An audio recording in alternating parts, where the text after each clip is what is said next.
noite. Estamos aqui para a nossa live, né, nessa quinta-feira, conforme nós havíamos programado, né, para que começássemos hoje às 21 horas. Então vamos começar, né, o nosso bate-papo, a nossa conversa, né, sobre as leis morais, né? É uma alegria, né, vê-los entrando aqui no Facebook.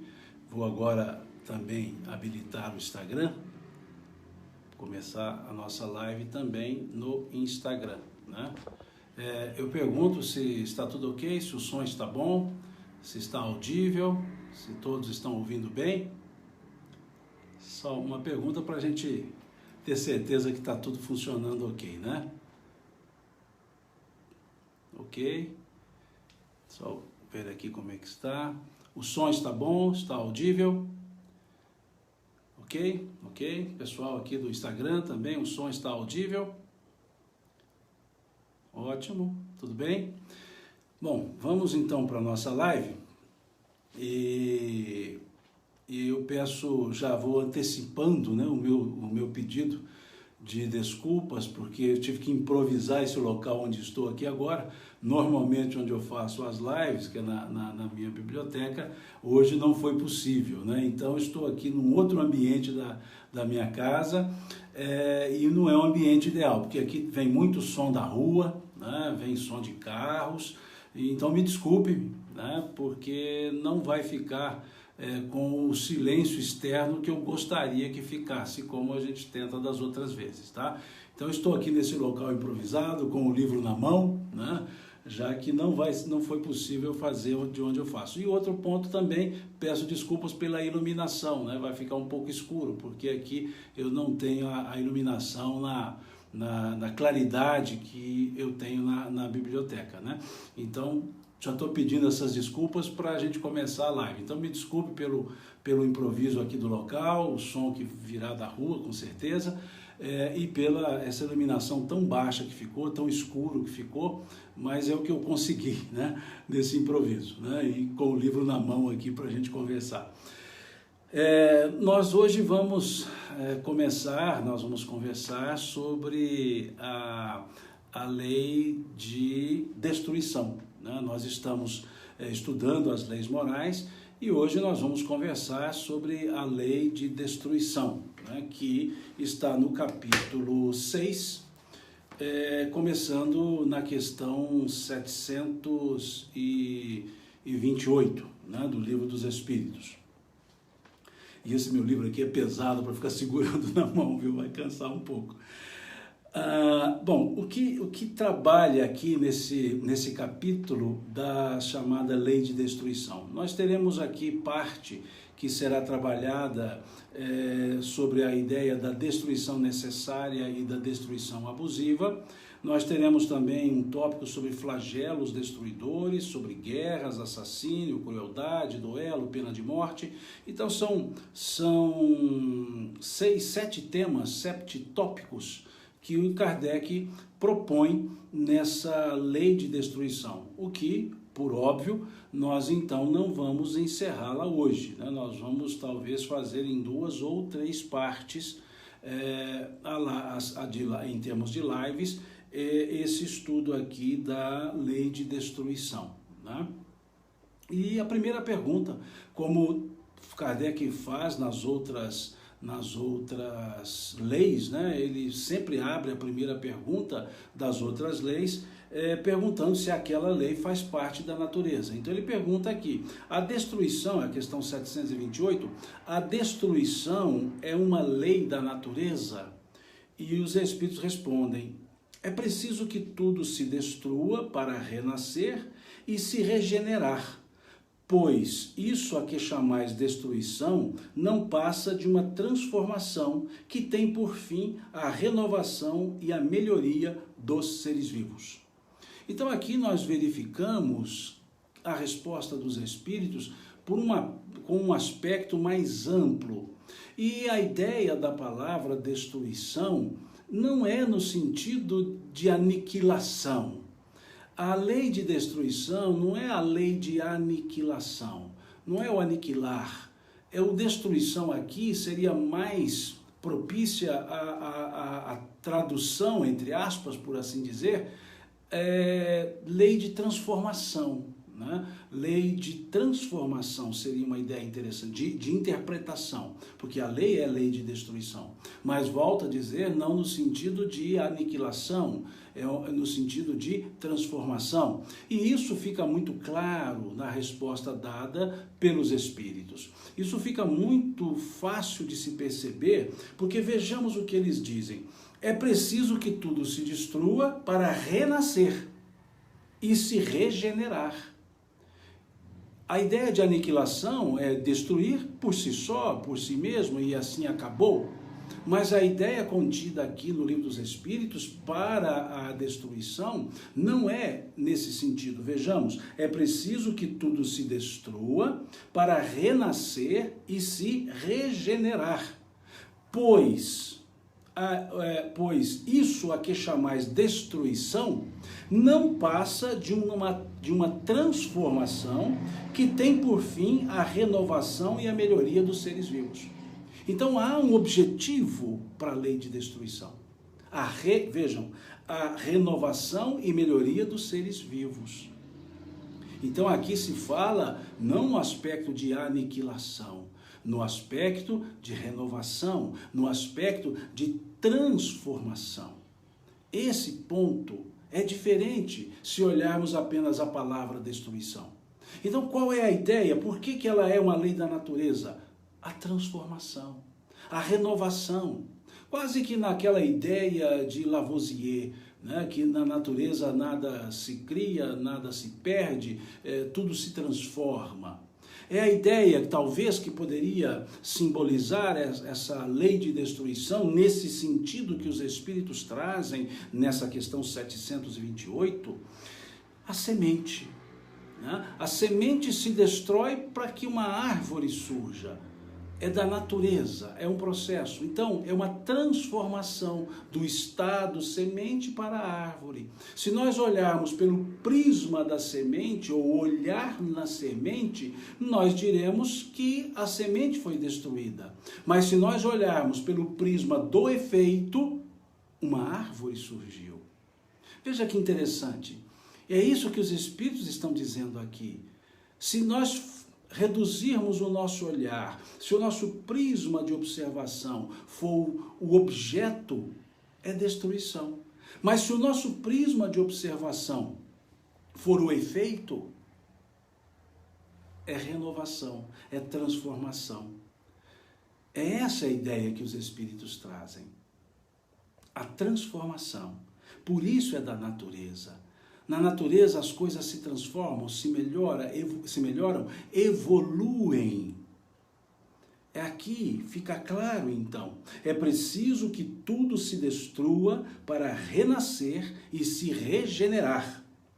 Pois a isso que chamais destruição não passa de uma transformação que tem por fim a renovação e a melhoria dos seres vivos. Veja que coisa interessante. Não é um aspecto, porque talvez o prisma da leitura nos faz ir para a palavra destruição no sentido de aniquilação. E não é a destruição nesse sentido. É uma forma, podemos buscar um aspecto, um efeito semântico. E em que aplicabilidade seria a palavra? Transformação. Então é a lei de transformação, é a lei que permite renovar, regenerar. É a transformação da semente em árvore. É o meio pelo qual o princípio inteligente se elabora, se evolui e individualiza-se. Então depende muito do prisma que olhamos. Nós somos um tanto reducionistas no olhar. Nós somos um tanto, por assim dizer, materiais no olhar. Nós olhamos o objeto, mas não percebemos o contexto. Então, o aspecto de lei de destruição é no sentido de algo que se transforma. É uma mudança, mas uma mudança evolutiva. Mesmo os flagelos destruidores, que conversaremos depois, tudo tem o efeito da transformação. Tem por efeito, melhor dizendo, a transformação. o transformar, o renovar. Vejamos a palavra dos Espíritos. Tem por fim a renovação e a melhoria dos seres vivos.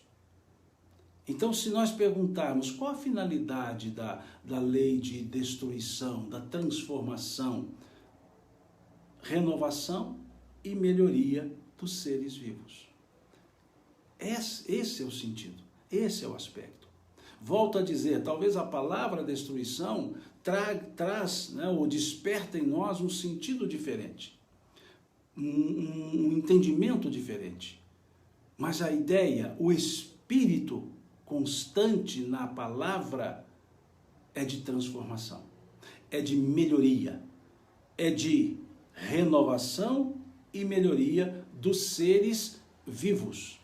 O que vai então aqui nos levar a perceber que todo o conjunto de perguntas feitas, ou o conjunto feito de perguntas aqui nessa lei de destruição, vai se referir aos seres vivos. Por isso não é a destruição, a aniquilação. Porque não é uma destruição do ponto de vista físico, da matéria sem vida, da matéria inorgânica. Não, aqui vai se falar dos seres vivos. E aí, então, fica mais clara a ideia que é um processo de melhoramento, um processo de crescimento, um processo de renovação. Porque se atém aos seres vivos. Vejamos a resposta. É preciso que tudo se destrua para renascer e se regenerar, pois a isso que chamais destruição não passa de uma transformação, que tem por fim a renovação e a melhoria dos seres vivos. Dos seres vivos. Então, mesmo o processo físico da matéria inerte, da matéria inorgânica, da matéria inanimada, tem um efeito para a melhoria dos seres vivos. Nós veremos isso à frente, em outra questão, lá na questão 737, que vai falar da ideia dos flagelos destruidores, né? Que depois os espíritos também vão se referir a esses flagelos com uma outra forma, com outro entendimento, né?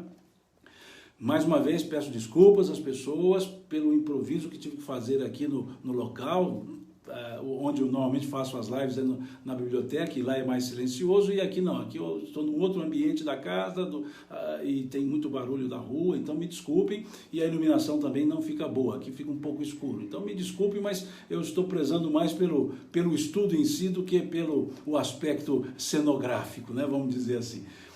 Vamos seguindo. Na questão seguinte, a 728A, a Tatiane coloca aqui cenário diferente, é justamente isso que eu estava falando aqui, Tatiane. Tive que mudar de lugar, né, hoje, porque onde eu faço a live, que eu gosto, que está lá tudo fácil, se eu preciso de um livro, eu estendo a mão, pego lá o livro, que é na biblioteca, e aqui eu tive que vir para um outro local, né, e tem muito barulho da rua aqui, pelo menos eu estou ouvindo toda hora aqui barulho de rua, né, mas desculpe, vamos tentar fazer com que não incomode tanto assim, né? Está um pouco mais escuro porque também não tem uma iluminação boa. Então assim, sigamos. A 728A. O instinto de destruição teria sido dado aos seres vivos com fins providenciais? É interessante essa pergunta, não é? Fim providencial da destruição. Mas se nós entendemos o sentido, o espírito da palavra, fins providenciais da transformação. Tem sentido, então, a pergunta? E aqui vejamos, referindo-se aos seres vivos, então aqui vem, o instinto de destruição teria sido dado aos seres vivos com fins providenciais?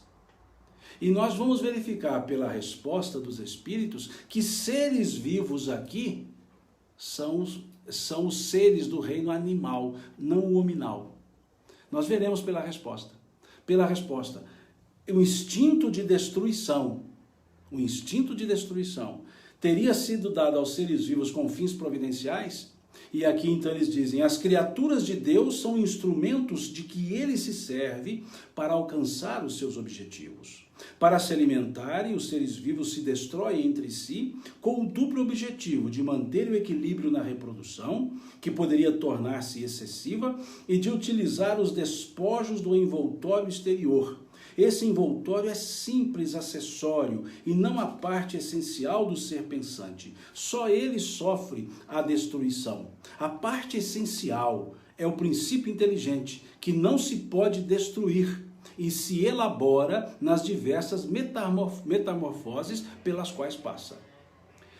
Vejam por que eu disse que essa pergunta aqui, o instinto de destruição teria sido dado aos seres vivos com fins providenciais. Eu disse aqui que essa pergunta se refere aos animais, justamente pela resposta à última frase, que vai se referir ao princípio inteligente. E o princípio inteligente estagia nos animais.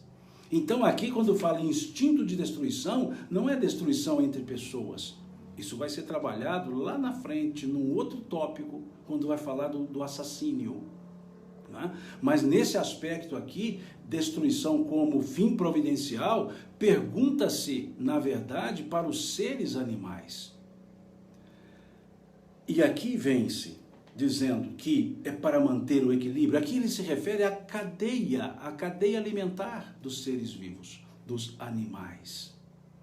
Essa cadeia alimentar, quando eles dizem para se alimentar, os seres vivos destroem entre si, com um duplo objetivo: manter o equilíbrio na reprodução e, óbvio, manterem-se, aspas, vivos.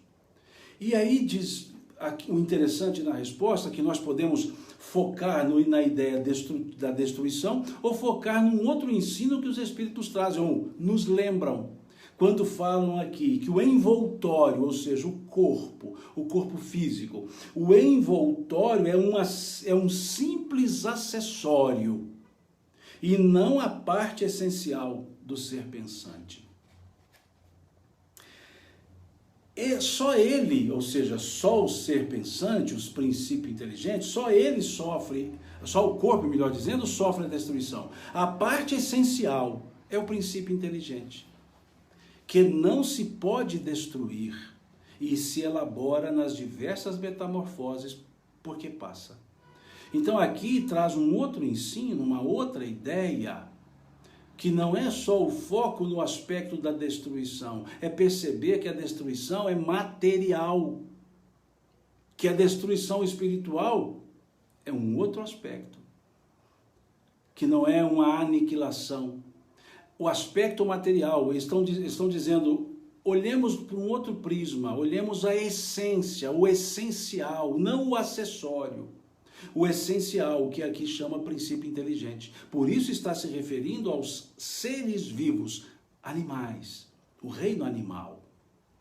E quando ele fala aqui que se elabora nas diversas metamorfoses por que passa, essa pergunta ou essa resposta nos leva à questão 607 e à questão 607A do Livro dos Espíritos, que nós já conversamos aqui na nossa última live, que fala justamente da transformação do princípio inteligente, da individualização do princípio inteligente, que não vamos voltar a ela, né, a essas questões. Já conversamos sobre essas questões, né, ou seja, essa elaboração do princípio inteligente.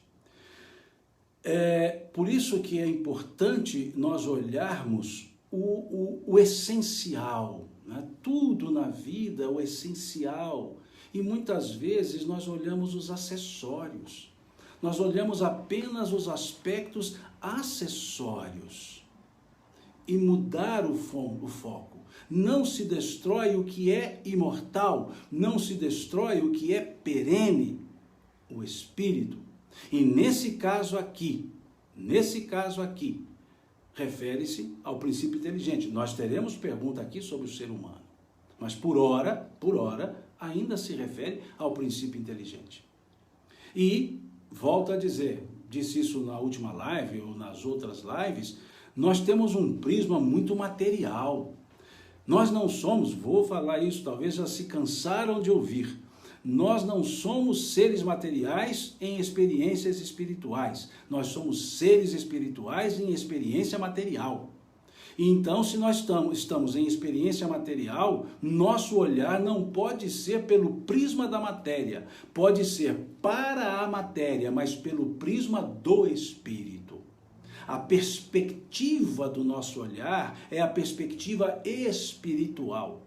Mesmo que olhemos para a matéria, mesmo que olhemos para as questões da matéria, as questões corporais, o prisma, a perspectiva do nosso olhar é de fundo espiritual. Se na verdade, abro um parêntese, se tudo que nós olharmos pelo prisma espiritual, nós teremos outros conceitos sobre os acontecimentos da vida material. Nós teremos outros conceitos sobre até mesmo o comportamento das pessoas. Não há dúvida, nós teremos outros conceitos. Falava isso ontem numa live, numa palestra na Rede Amigo Espírita, justamente sobre esse ponto. A perspectiva do nosso olhar determina os nossos valores, determina os valores sobre os quais nos edificamos. Se a nossa perspectiva de olhar é espiritual, eu sempre comungarei valores espirituais aplicados à matéria. Mas se o meu prisma do olhar, se o meu conceito é material, tudo será material. Todos os meus valores estarão limitados, circunscritos à matéria. Ontem dizíamos que como eu entendo a vida é a minha maneira de viver. Como eu entendo a vida será a maneira de viver. Se para mim vida começa no berço e termina no túmulo, tudo se resume a isso. Meus valores se resumirão a isso. Mas se a vida começa antes do berço e vai além do túmulo, os meus valores serão também valores imortais, serão valores transcendentais. E é muito melhor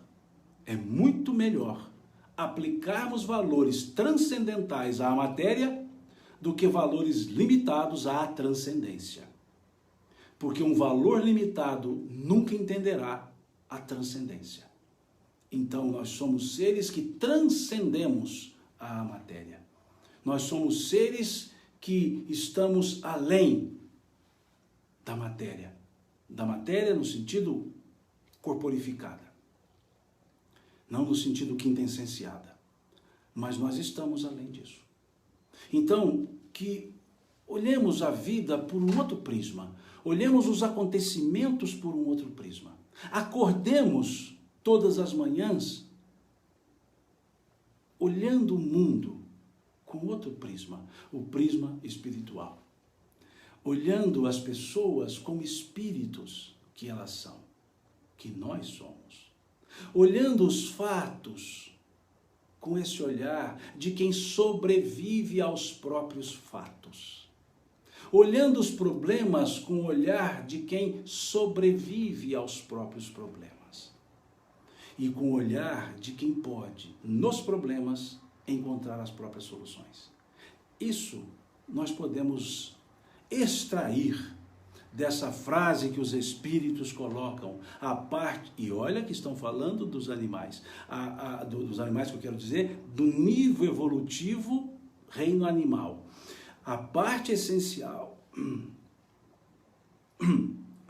desculpe-me, a parte essencial é o princípio inteligente, que não se pode destruir, e se elabora nas diversas metamorfoses porque passa.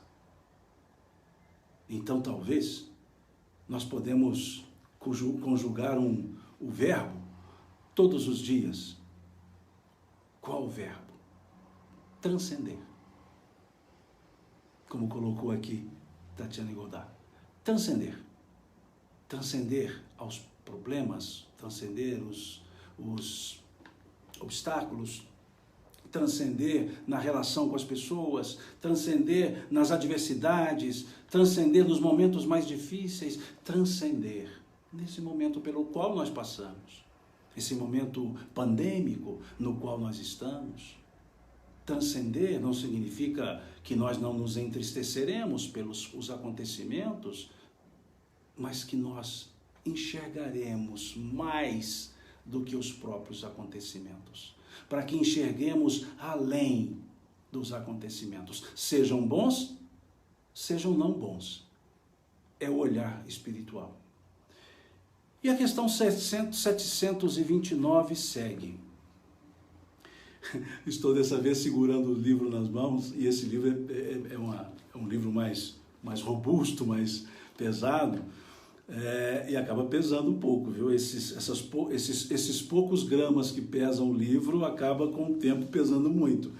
Mas vamos seguindo, vamos trocando de mãos aqui. A questão 729.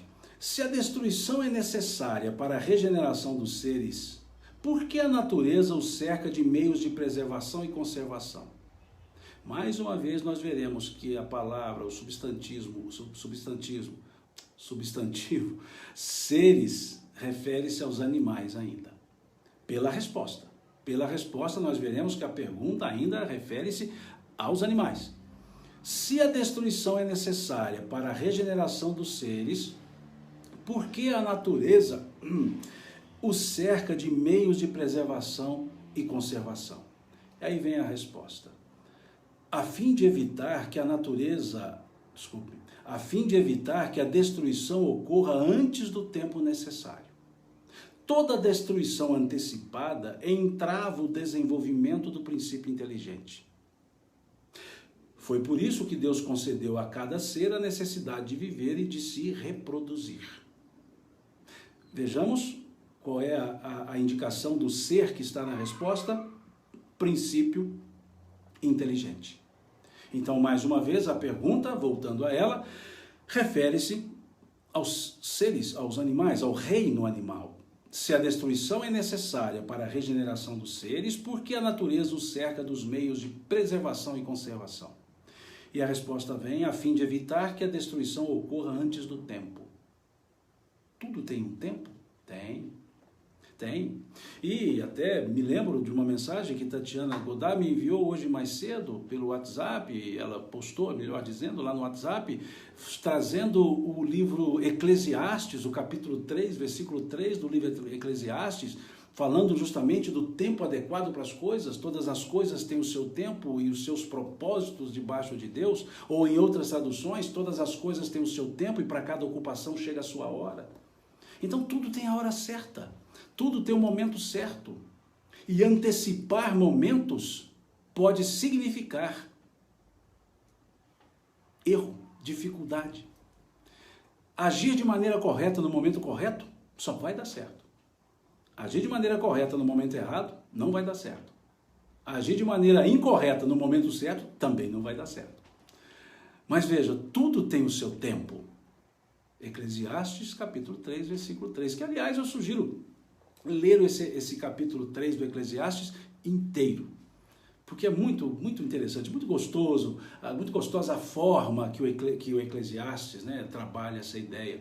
Todas as coisas têm o seu tempo e para tudo há um propósito debaixo de Deus, ou em outras traduções, todas as coisas têm o seu tempo e para cada ocupação chega a sua hora. Eles colocam lá, é tempo de ir, é tempo de vir, há tempo de espalhar, há tempo de recolher, há tempo de semear, há tempo de colher, há tempo de chorar, há tempo de sorrir. Tudo tem um tempo. E até interessante, é tempo de choro, então choremos, é tempo de sorrir, então vamos sorrir. Não é um sentido de choremos, no sentido de sofrer, é dizer que nós precisamos perceber o momento e agir em conformidade com o momento. Então, até mesmo para a ideia de destruição, aqui os Espíritos dizem que essa ideia, então, do equilíbrio, vamos dizer, a lei de conservação, que nós já conversamos sobre ela, e a lei de destruição, tem um efeito equilíbrio, como se fossem uma e outra pesos e contrapesos. Por que pesos e contrapesos? Se nós observarmos a destruição e a conservação, aparentemente são mutuamente excludentes. Ou destrói ou conserva, mas não é essa a ideia, porque não é destruir, aniquilar, é transformar. E se transforma, se conserva. Conserva o processo evolutivo, conserva a própria adaptação. Então, por isso eles trazem aqui na resposta as duas leis, melhor dizendo, na pergunta, as duas leis. Vejamos a pergunta.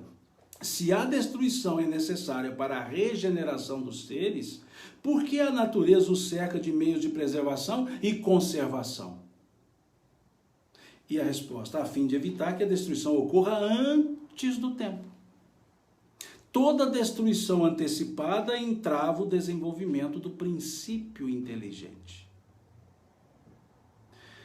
Foi por isso que Deus concedeu a cada ser a necessidade de viver e de se reproduzir.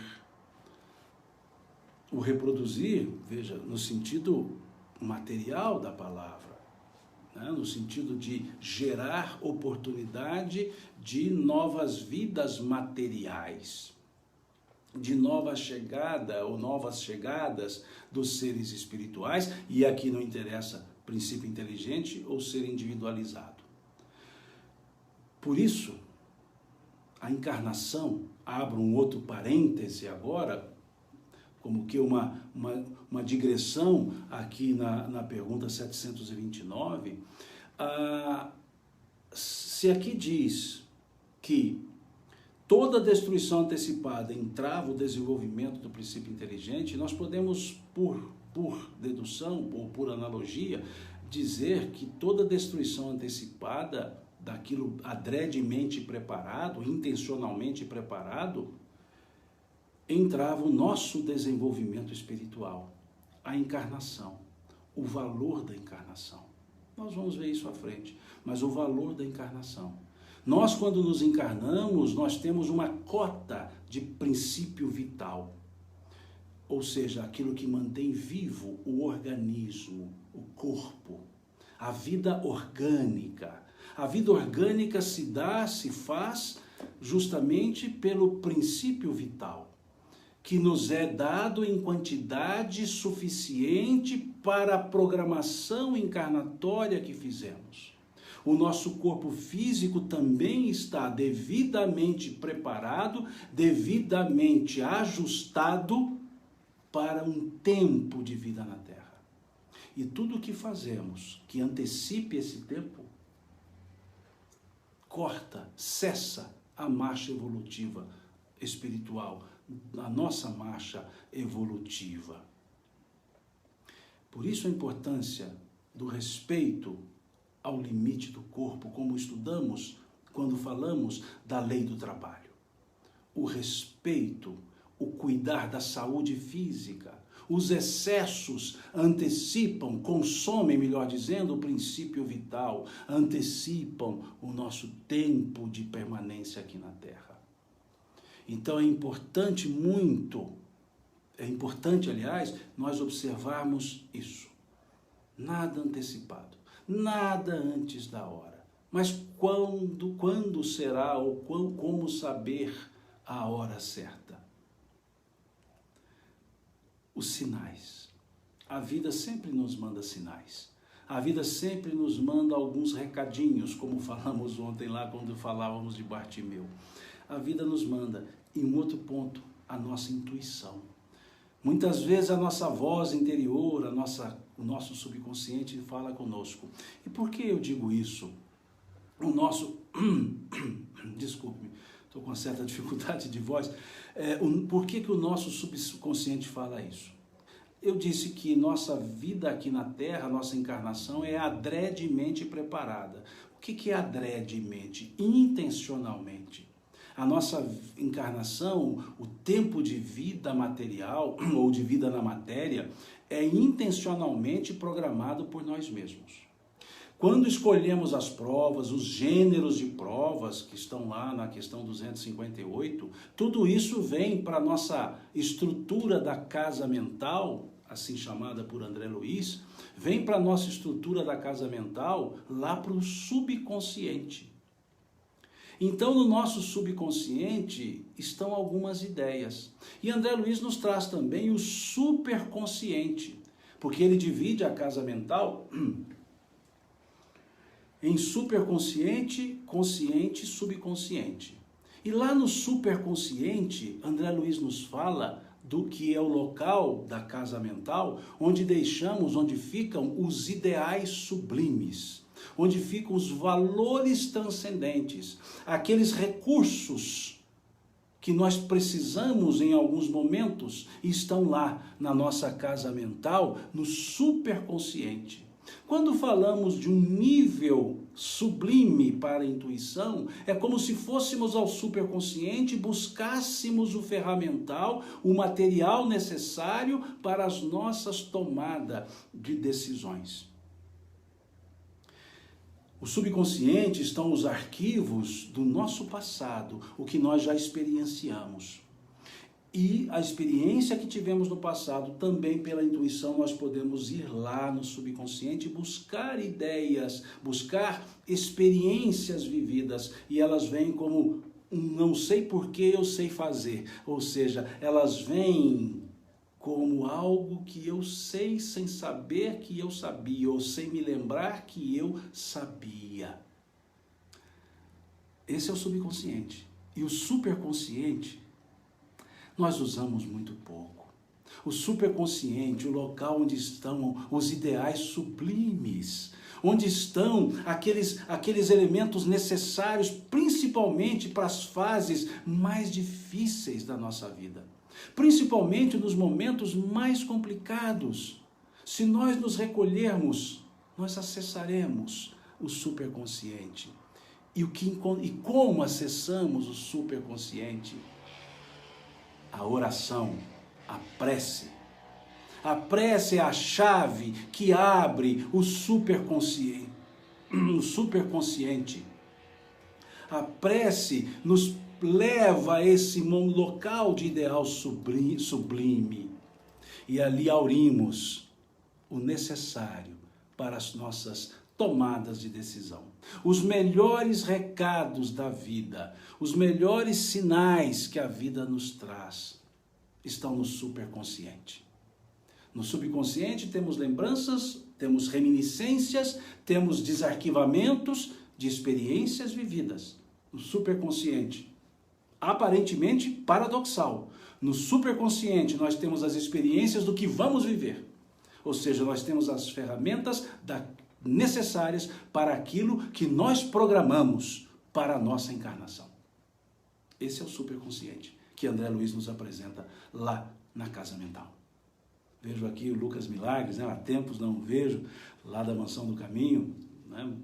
Obrigado pelo cumprimento, Lucas. Nem todos eu vou dizer, porque vai passando muito rápido, então fica aqui para mim, para que eu possa ver, fica 4 ou 5 só frases, né? Então, quando coincide de dar uma parada, eu consigo ver as 4 ou 5 frases, as outras vão passando e eu não consigo ver. Então, me desculpe se não vou citando aqui o nome das pessoas, né? Ou não vou fazendo algumas perguntas. Aquelas que coincidem de estar aqui dentre as 4 ou 5 que eu vejo, eu até faço aqui, leio para a gente conversar, né? Então, fechando o parêntese da Casa Mental, nós podemos saber fazer essa escolha, esse dimensionamento das nossas condutas, buscando esses recados da vida. E sem precisar antecipar, ou seja, saber o tempo certo, saber a hora certa. Não é o saber racionalmente elaborado, é o saber intuitivamente desenvolvido. E o nosso consciente é a experiência do dia a dia, né? Por isso André Luiz chama de casa mental. Subconsciente, o porão. Consciente, a ala social da casa. E o superconsciente, o sótão da casa. O que nós guardamos nos porões da casa? As quinquilharias. Me desculpe a expressão mineira, né? As tranqueiras, né? Nós guardamos lá no porão o que não se usa mais, mas já usamos um dia. No consciente, na ala social, nós guardamos o quê? O dia a dia, onde estão os nossos móveis, os utensílios de uso. E no superconsciente, o sótão, aquelas coisas que ainda não usamos, aqueles presentes que recebemos e guardamos, aquelas coisas delicadas que tem a hora certa para usar. Por isso é a casa mental. Sótão, ala social ou área social, porão. Superconsciente, consciente, subconsciente, né? Fechando parêntese, que já virou quase que um colchete, né? Ou colchetes, vamos a seguir com as perguntas. Questão 730 do Livro dos Espíritos. Já que a morte nos leva a uma vida melhor e nos livra dos males deste mundo, seria mais de desejar do que de temer, ou seja, a morte? Por que então o homem sente instintivo horror por ela, pela morte, a ponto de estar sempre apreensivo por sua causa? Veja que aqui agora a pergunta já fica clara, não se refere aos animais. porque aqui já usa o termo homem, no sentido de humanidade, né? Então já usa-se o termo homem. Vejamos o que diz aqui. Já que a morte nos leva a uma vida melhor e nos livra dos males deste mundo, seria mais de desejar do que de temer? Por que, então, o homem, o ser humano, sente instintivo horror por ela, a ponto de estar sempre apreensivo por sua causa? E os Espíritos respondem, já dissemos que o homem deve procurar prolongar sua vida, materialmente falando, óbvio, né? Para cumprir a sua tarefa. Foi por isso que Deus lhe deu o instinto de conservação. Vejamos que nas duas perguntas anteriores, que se referiam ao reino animal, a palavra instinto vinha sucedida de instinto de destruição. Quando agora a pergunta trata do ser humano, já vem a expressão instinto de conservação.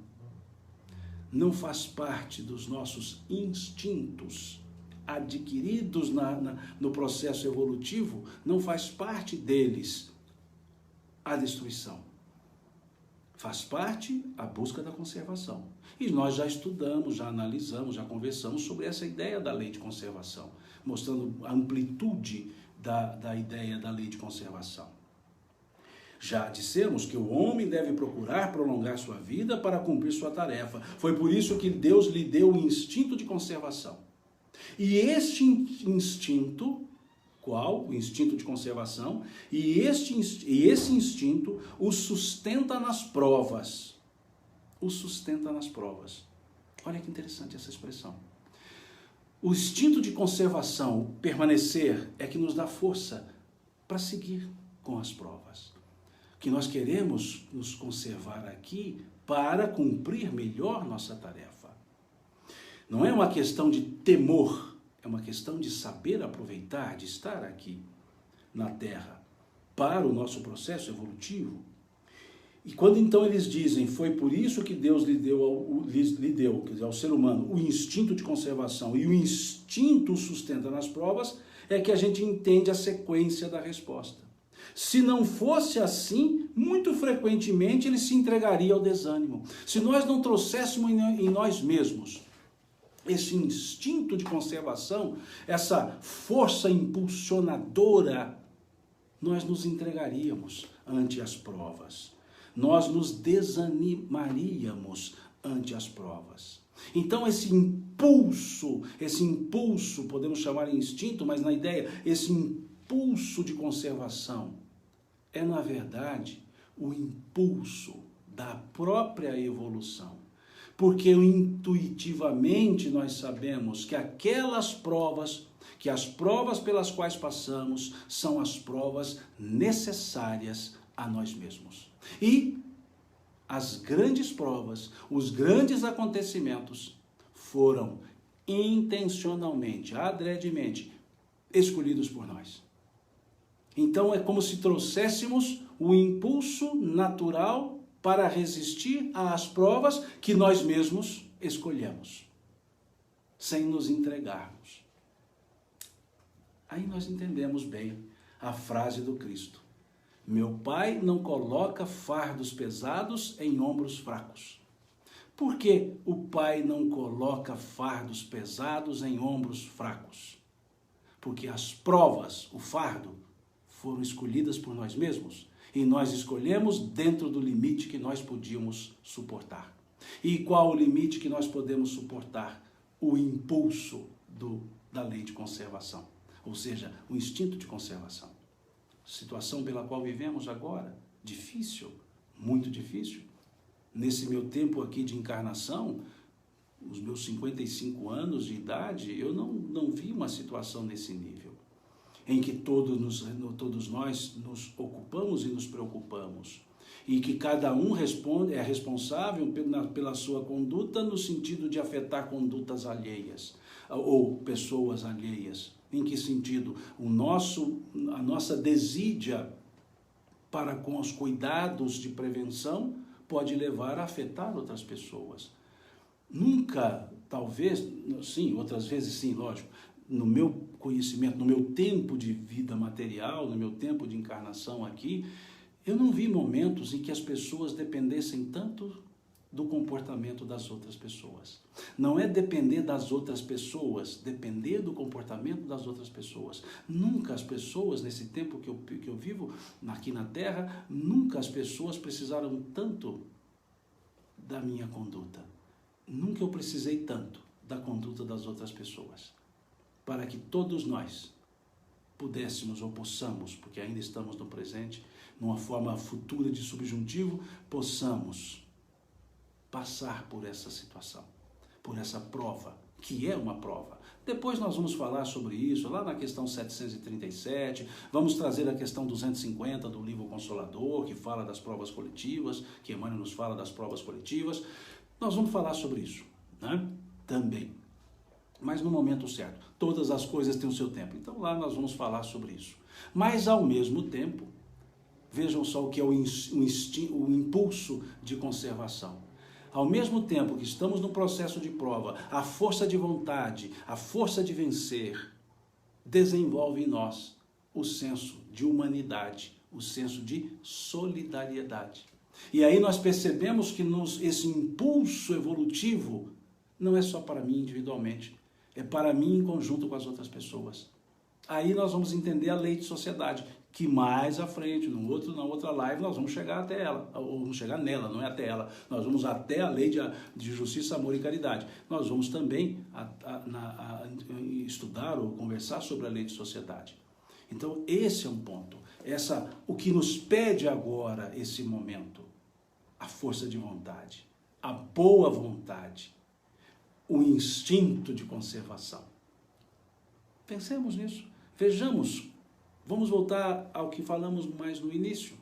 Olhar transcendente. Então tenhamos um olhar que transcenda o que nós estamos vendo materialmente. E observemos com os olhos da espiritualidade o que nós podemos, no bom sentido da palavra, aproveitar, retirar em aprendizado dessa situação, desse momento pelo qual nós passamos. O que nós podemos tirar para melhorar nossas condutas, para melhorar nossos sentimentos, para melhorar nosso senso de solidariedade, o nosso senso de intercooperação. Pensemos nisso, que é o que está seguindo aqui nessa questão. Se não fosse assim, muito frequentemente o ser humano, o homem, se entregaria ao desânimo. A voz, olha que interessante, a voz secreta que o faz repelir a morte, lhe diz que ainda pode fazer alguma coisa pelo seu progresso. Ou seja, não é repelir a morte para viver mais sem fazer nada de útil. Não. Porque o nosso progresso só se faz, só decorre das nossas ações úteis, das nossas ações que nos soergam, que nos façam crescer. É esse o aspecto. E segue. O perigo que o ameaça é uma advertência para que aproveite o tempo que Deus lhe concede.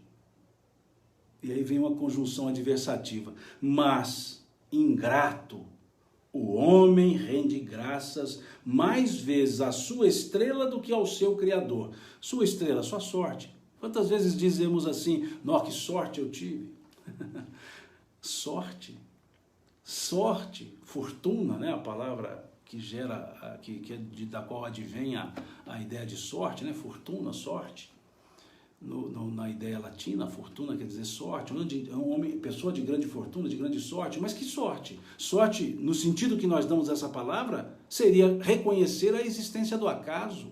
E o acaso não existe. O acaso não tem vida própria. Nós temos programações e temos livre-arbítrio para mudar nossas programações. Então não é uma questão de sorte. Agora, quando dizemos, e nós mineiros sempre falamos isso, graças a Deus, não é no sentido de Deus me livrou dessa ou Deus me... Não. É no sentido de graças a essa lei de Deus, graças a essas questões todas, graças a esse entendimento sobre a vida, graças a Deus, eu pude fazer assim, eu não pude fazer assim. é o reconhecimento do agradecimento. Por isso os Espíritos dizem aqui na última frase, né? O homem rende graças mais vezes à sua sorte, à estrela, do que ao seu Criador. Por que graças ao Criador? Porque Ele criou as leis que nos regem, as leis físicas, as leis morais. Graças a isso, a essa ordem universal no campo físico, no campo moral, graças a Deus. E aqui na frase é interessante, quando eles dizem assim, o perigo que eu ameaço é uma advertência para que aproveite o tempo que Deus lhe concede. E aí vem com a conjunção adversativa, eles dizem mas, e coloca entre vírgulas a palavra ingrato. O que dá uma força, me desculpe bem a minha expressão, agora eu dei uma mineirice danada, veja, que dá uma força danada. Nós mineiros temos algumas linguagens que são só nossas, né? Há uma força danada, que está escrito aqui, a palavra ingrato, porque ele colocou a palavra ingrato entre vírgulas. Mas, vírgula, ingrato, vírgula, o homem rende graças mais vezes à sua estrela do que à sua sorte. Como que a dizer? É uma ingratidão. É uma falta de reconhecimento da ordem universal.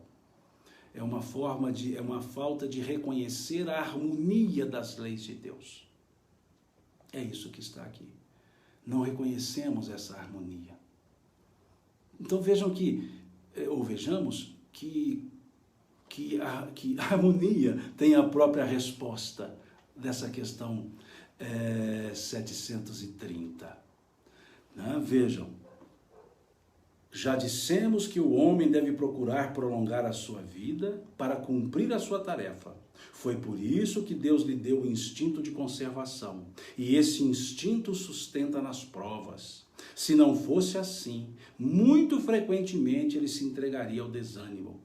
A voz secreta, a consciência, a intuição, a voz secreta que o faz repelir a morte, lhe diz que ainda pode fazer alguma coisa pelo seu progresso.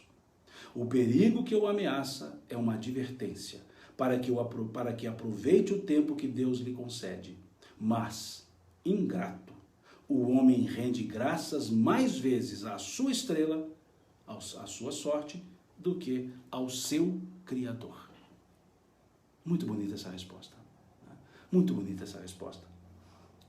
Aproveitando o linguajar ainda, que agora também descobri, como fala a Tatiana, que é nordestino, danada essa resposta. É danada de boa essa resposta. Muito boa essa resposta. Vai nos mostrar um outro olhar para, aspas, medo da morte. E passa a ser diferente. Aproveitar cada segundo dessa existência. Cada existência. Aqui nos fala Renata Cesário que na tradução do Guion Ribeiro, nessa palavra, depois da palavra ingrato, está uma exclamação. Melhor ainda, mais chamativa ainda a atenção. Mais chamativa ainda a atenção. Um ponto de exclamação. Né? Como que naquele emoji dos WhatsApps da vida, aquelas duas carinhas, as duas mãos segurando as faces, né? As duas mãos assim dizendo, essa é a exclamação. As duas mãos dizendo assim, essa é o entre vírgulas. Esse é o ingrato.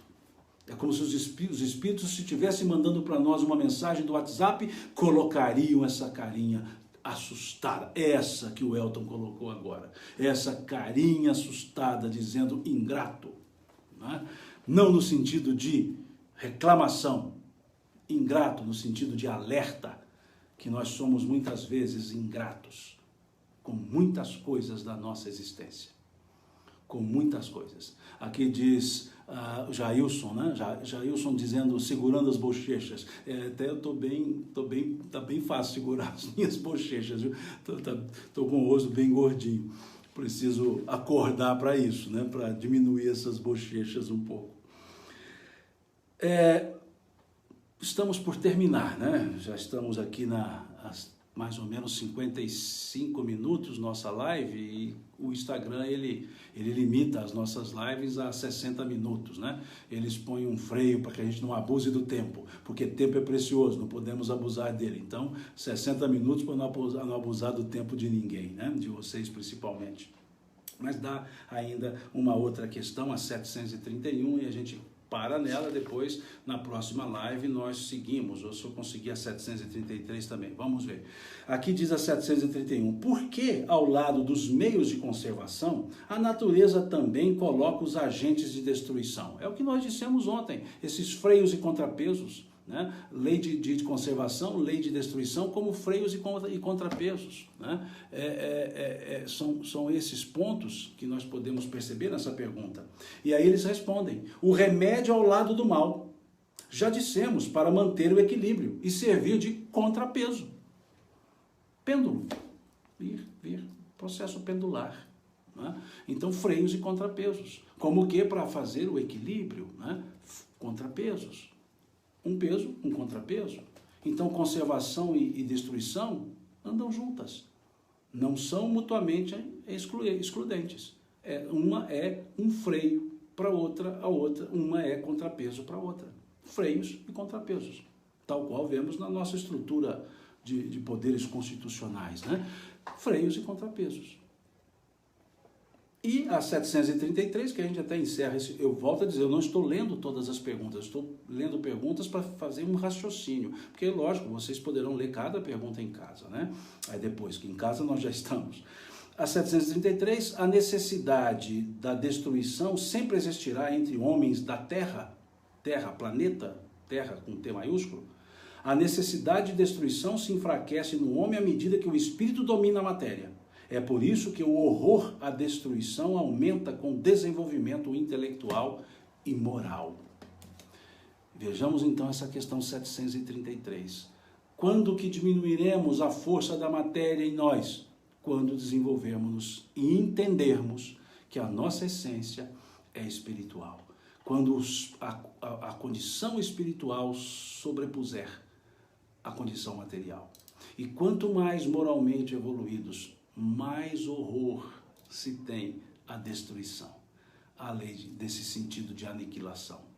Mas, no processo evolutivo, a lei de destruição faz parte. A lei de transformação faz parte.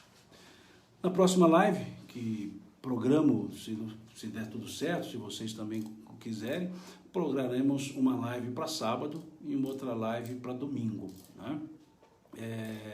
E aí depois eu vou verificar. Estou pensando talvez colocar no período da tarde, né? Porque eu vi que muitas pessoas falam que pela manhã fica difícil, principalmente aquelas que estão com os afazeres em casa. Então pode ser que eu coloque essa live à tarde, né? No período da tarde, sei lá, 15 horas, 16 horas, talvez às 16 horas, tanto no sábado como no domingo. Mas ainda estou pensando nisso, né? Eu vou publicar depois no Facebook, na minha página do Facebook, vou publicar na página do Instagram o horário da live, né? E vocês podem comentar lá se preferirem um outro horário. Lógico que não vão agradar todo mundo, né? Emmanuel fala isso, né? Nesse mundo de opiniões contrastantes como a Terra, é impossível agradar a todos simultaneamente, né? Então, um dia a gente agrada um, outro dia a gente agrada outro, né? Muito obrigado a vocês por estar aqui mais uma vez nessa live, por fazer essa companhia a mim nesses estudos. Muito obrigado por esse carinho que vocês demonstram para comigo nesses estudos. Estou fazendo simultaneamente no Instagram e no Facebook, então ora eu olho para a câmera que está aqui, para o celular que está aqui no Facebook, ora eu olho para o outro que está aqui no Instagram, né? Então, desculpe também por esses olhares muitas vezes aparentemente dispersivos, né? Não, é porque eu estou ora olhando aqui, ora olhando ali, vejo um comentário aqui na tela do Facebook, vejo um comentário aqui na tela do Instagram, né? Então, por isso que eu também peço desculpas por ficar com esse olhar difuso, né? Muitas vezes, tá certo? Deus lhes pague mesmo, né? E a gratidão é minha, não é de vocês, a gratidão é minha por ter vocês com tanto carinho comigo aqui nessa live, mesmo que virtualmente. Como atribui a Leonardo da Vinci, para estar junto não precisa estar perto, mas do lado de dentro. E vocês estão do lado de dentro. Muito obrigado Que Deus abençoe a cada um. Deus lhes pague.